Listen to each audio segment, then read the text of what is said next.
আসসালামু আলাইকুম, কি অবস্থা সবার? আশা করি সবাই ভালো আছেন। তো আজকে চলে আসলাম একটা নতুন ভিডিও নিয়ে, নতুন একটা বাইক নিয়ে। তো যেটা ভাবছেন যে এটা নতুন কোনো একটা বাইক না, এটা সেই ডার্ক রাইডার কাব্যর পালসার 150, কিন্তু এটাতে ইনস্টল করা হয়েছে 220 সিসির যে মাথাটা কিংবা আপনার হেডলাইটটা, তো সেইটা।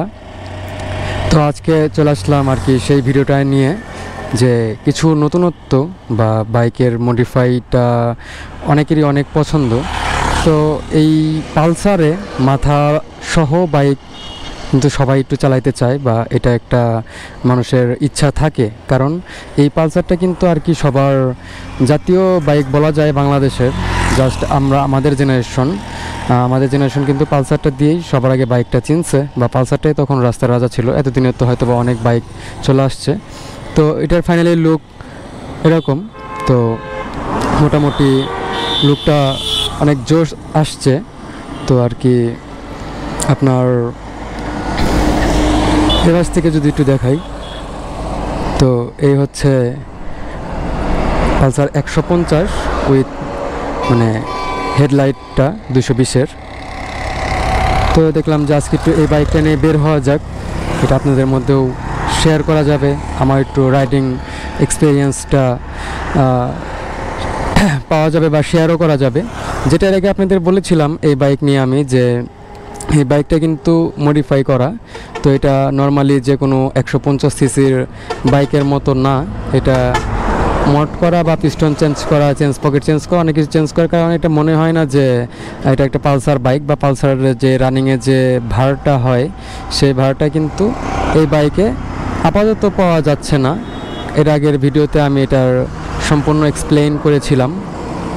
তো আমি যখন এই বাইকটা প্রথম নেই তখন আমি বুঝি নাই যে আমি মনোটন চালাচ্ছি নাকি পালসার চালাচ্ছি, কারণ পালসার এমনি একটু ভার বাইক। তো এই মাথা সহ বাইক আমার নিজেরও চালানোর খুব একটা বেশি এক্সপিরিয়েন্স নাই, খুব কম চালিয়েছি।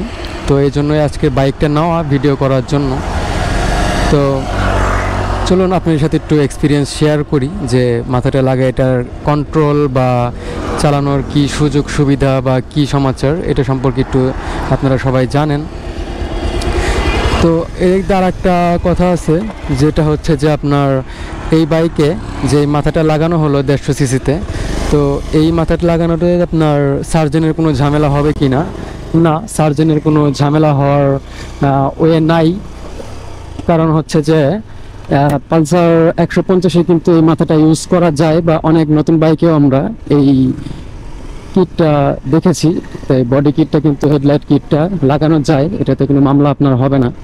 ঠিক আছে, ব্ল্যাক কালার যেহেতু, মানে আপনার পেপারসে ব্ল্যাক পালসার লেখা। তো যাই হোক, সেটা নিয়ে না। তো মাথা লাগানোর পর আর কি মানে আমাদের যে নেকেড বাইকের ফিলটা আর আসে না, তখন কিন্তু একটা ভালো ফিল আসে, যে আপনার এই যে মাথা সহ মানে এটার একটা হ্যান্ড ফিলটা কিন্তু সেই আসছে, যেটা দেখতে পারতেছেন, বা একটা বাইকের একটা লুক আসছে, একটা বড় সড়ো বাইক এরকম মনে হয়। তো এটা চালেও মজা পাওয়া যাচ্ছে। আমি এখন একটু রান করে দেখবো যেটার কন্ট্রোলটা আগের চাইতে ঠিক কেমন।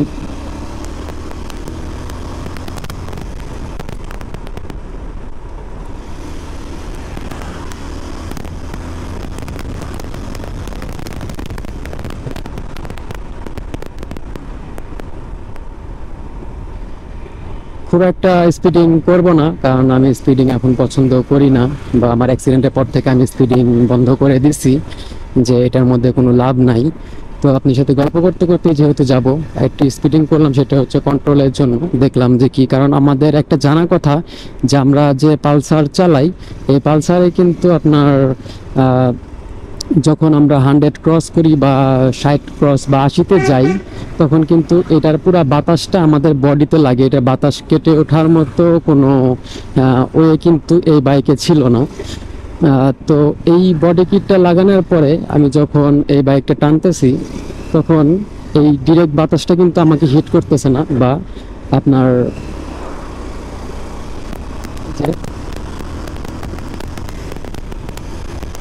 তখন কিন্তু বাতাসটা কেটে ওঠার মতো একটা ওয়ে মেক হচ্ছে, যেটা আমি এতক্ষণ খেয়াল করলাম।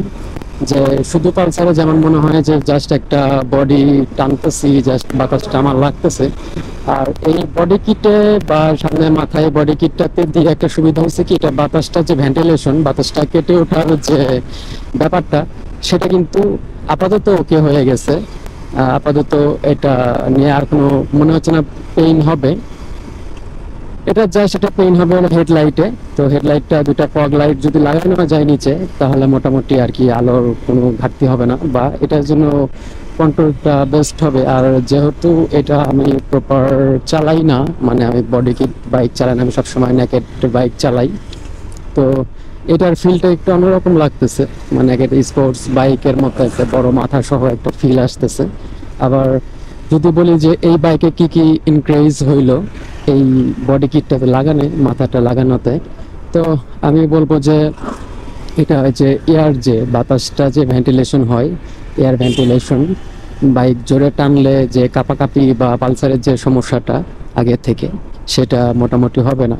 এটাতে গতি একটু বেশি উঠবে, গতি বাতাসটা আপনাকে ডিরেক্ট হিট করবে না, আর বাইকের পাশ দিয়ে ভেন্টিলেশন হয়ে বের হয়ে যাবে। তো মোটামুটি এই একটা দিক দিয়ে সুবিধা হয়েছে। আর এমনিতেও ধরেন যে এখন একটু কনফিডেন্সটা ভালো পাওয়া যাবে। এরকম নেকেড বাইকে কিন্তু একটা কনফিডেন্সের অভাব থাকে আমরা যখন বাইক চালাই, তো বডিতে এই কনফিডেন্সের অভাবটা হবে না বা এই সমস্যাটা হবে না। এটা মোটামুটি আপনাকে ভালো একটা সাপোর্ট দিয়ে দিবে। তো এরকম কথা বলতে বলতে চলে আসলাম বা একটু বাইক চালানোর যে এক্সপিরিয়েন্সটা, তা আমি বলবো যে না, এই এক্সপিরিয়েন্সটা মোটামুটি এখনো ওকে, আমার ভালোই লাগতেছে মোটামুটি। তো এই বডি কিটটাতে মানে আমার যেমন লাগে, আমি তো নেকেড বাইক চালাই, তো আমাদের কিন্তু যখন এই যে আমরা ডানে বা বামে এরকম করে হ্যান্ডেল ঘুরাই, তখন কিন্তু আমার মাথাটাও ঘুরে যায়। আর এই বডি বাইকে একটা সমস্যা প্রথম কয়েকদিন মনে হবে, সেটা হচ্ছে যে এই কিটটা কিন্তু সোজা থাকবে, কিটটা সোজাই থাকবে, খালি হ্যান্ডেলটা ঘুরবে।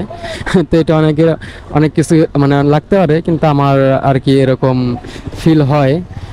তো এমনি কিন্তু বাইকের কন্ট্রোল বা ব্রেকিংয়ে আমার খুব জোশ লাগতেছে, কারণ বাইক কন্ট্রোলটা শুধু যে বাইকের উপর তা না, এটা এয়ার ভেন্টিলেশনের উপরেও হয়ে থাকে।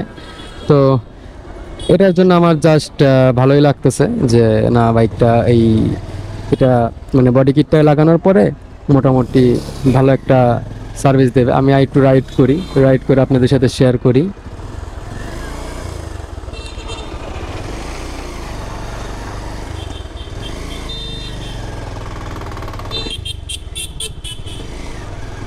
তো মোটামুটি এটা একটা ভালো ফিল দিচ্ছে আমার বাইক চালানো, প্লাস লুকিং গ্লাস দুইটা উপরে, সেটা এই জিনিসটা আমার অনেক ভালো লাগে। নেকেড বাইকে সবসময় হ্যান্ডেলের সাথে থাকে, তো এটা দেখতে দেখতে এটা ভালোই লাগতেছে।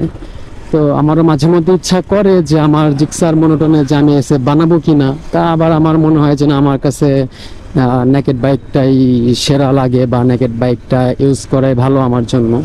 তা আমিও ঠিক সেটাই করি, আমার ভালোই লাগে। তো এই কথাগুলো বলার জন্যই আর কি আজকের এই ভিডিওটা বানানো।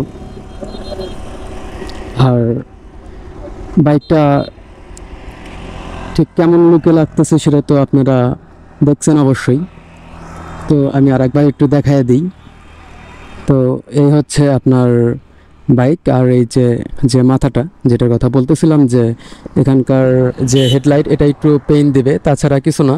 তাছাড়া ওভারঅল লুক কিন্তু জোস, আমার কাছে লুকটা অনেক বেশি ভালো লাগতেছে, বা লুকটা অনেক অনেক বেশি ভালো হয়েছে। তো আজকের ভিডিও এই পর্যন্তই শেষ করে দিচ্ছি, দেখা হচ্ছে পরবর্তী কোনো একটা ভিডিওতে। আর এই বাইক নিয়ে আরও কয়েকটা ভিডিও বানাবো হয়তো পরে। তো আজকের জন্য এই পর্যন্তই, আল্লাহ হাফেজ।